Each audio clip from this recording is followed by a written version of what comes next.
Radically open DBT is for people with problems of perfectionism, over control, and general type A behaviors. And they can experience a lot of anxiety and stress over being on time, being a high performer, and getting things right. And there is an easy fix for that.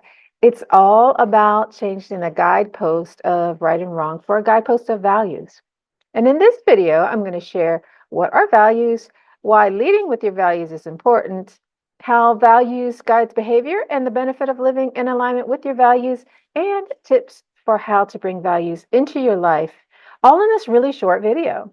So you're going to want to stay tuned until the end because all of this is important if you're kind of high strung and want to be more chill. And since this is a new way of thinking for a lot of people with type A personalities have never really thought about their values. And taking this whole video in can help you to find your own. Now, don't be surprised if it takes a while. A lot of my clients struggle with this, so it's perfectly normal. RO-DBT is a new approach, so let me start by telling you about radical openness in case you're unfamiliar with it. Radical openness is a core piece of RO-DBT that encourages people to embrace all experiences, so good, bad, and everything in between, with an open heart and mind. It only works if you're willing to go that far, and some people aren't. It's very scary to imagine that something horrible can be okay or neutral if that's what your identity or your anger is founded upon. Remember The Princess Bride? My name is Inigo Montoya. You killed my father, prepare to die. So in this movie, Inigo Montoya's father was a famous sword fighter who was killed when Inigo was a child. Seeking out the six-figure man who killed him became Inigo's life purpose.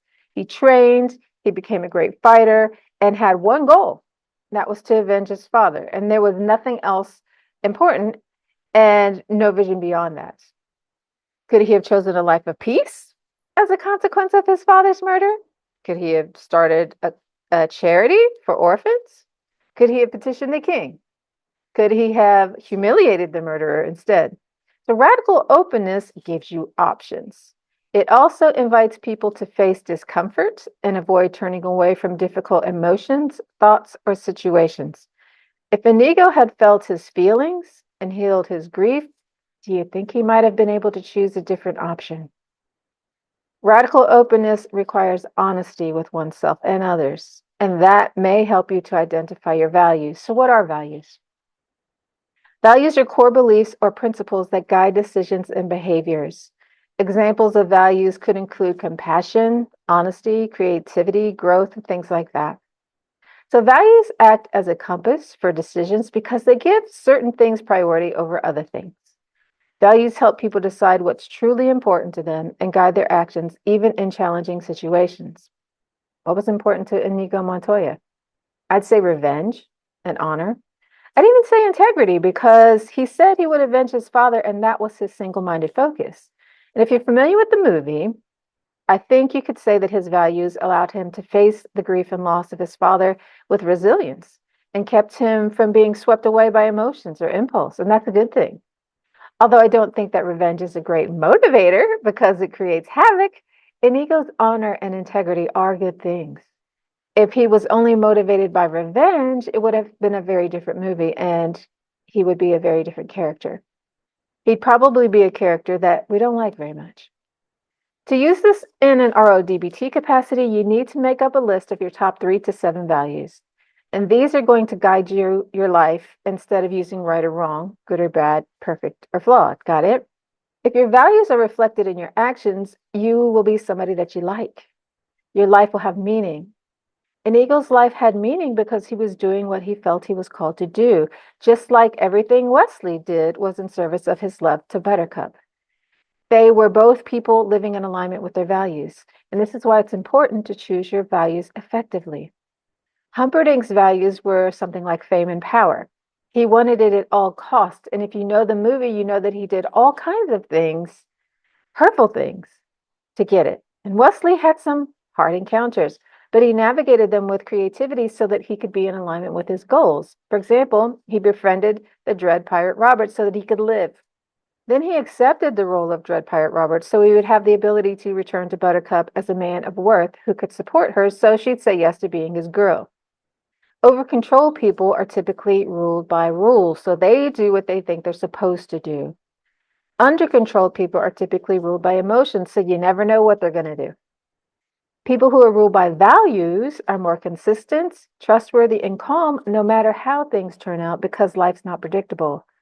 We can do the right thing and never get credit for it. We can do all the right things and things fall apart anyway.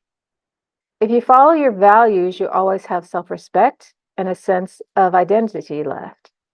That's one of the benefits of living in alignment with your values, increased self-esteem and self-respect. You feel a sense of integrity and pride. Your relationships are also stronger because you're predictable. You allow yourself to be seen so people feel like they know you and feel safer around you.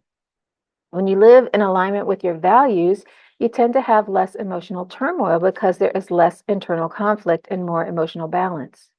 In The Princess Bride, Wesley was cool as a cucumber the entire time, right? We're all here to have a purpose-filled, satisfying life, and living in alignment with our values helps us to create that. We feel more fulfilled and happy. Life isn't about acquiring things, chasing people, or being at the most exciting events. It's about feeling safe inside your skin, being with people you love, and having meaningful work, and feeling like all this happened because of your efforts. So, here are 4 tips for integrating values into radical openness. Number 1, identify what your core values are. There are free online tests that can help with this. You could brainstorm a list of values and then rank them from highest to lowest. You could journal or read old journal entries and reflect on what's important to you. What can you not do without? Whatever your list is, don't judge it. It is what it is. Your values can change, but start where you are. When you're a kid, the most important thing might be being liked, being first, or getting what you want. That's pretty standard. As you grow, the most important things might be healthy relationships, financial stability, and free time. Your list won't look like anyone else's. Tip number 2, do a mindful review of your life to see where you are and where you are not in alignment with your values. If you really value education and you're not investing in your own or your children's education, you're probably unhappy. What's stopping you? How can you get back in alignment? That's what this step is all about. It's not always easy, but there is a payoff. Tip number 3 is to practice radical acceptance and openness. Those are other RO-DBT skills. Things are what they are. Nothing static. Everything can change. When we are sick, we value health. When we are threatened, we value safety. When we are well, we value harmony, peace, and love, and things like that. So if your top value is something that you think is superficial or silly, embrace it anyway. It's where you are. A year from now, maybe you'll be somewhere else, but you won't get there if you aren't present in this moment. So that evolution can happen. And finally, number 4 is to stay open to feedback. Honest criticism is your best friend. It can help you grow beyond your blind spots. Not all feedback is honest or useful, so you have to know how to evaluate it for usefulness. So be open to everything. Be selective about what you let in. If it helps, use it as a springboard to growth. If it doesn't, let it go. Got it? If you want more and are ready to join my DBT group and you're in Virginia, Indiana, or Colorado, check the show notes for how to do that, or bookmark this channel for more DBT and RO-DBT skills and tips. See you next time. Ciao.